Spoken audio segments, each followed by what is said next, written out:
मुल्क में तेल और गैस के नए ज़खायर दरियाफ्त। माड़ी पेट्रोलियम कंपनी की जानिब से जारी करदा एलामिया में कहा गया है कि शुमाली वजीरिस्तान बनू वेस्ट ब्लॉक से तेल और गैस के ज़खायर दरियाफ्त हुए हैं। एलामिया में मजीद कहा गया है कि इब्तदाई तौर पर यौमिया 2,50,00,000 मकब फीट गैस हासिल होगी और बतदरीज यौमिया गैस की दस्तयाबी 5 करोड़ मकब फीट तक बढ़ जाएगी।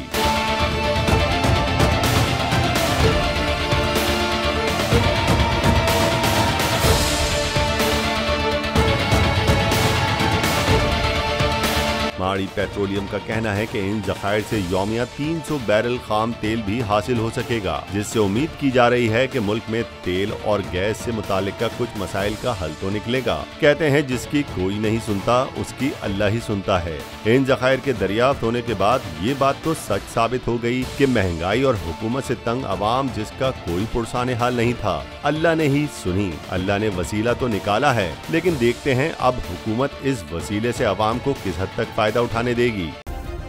सब्सक्राइब करें और बेल दबाएं ताकि कोई खबर रह न जाए।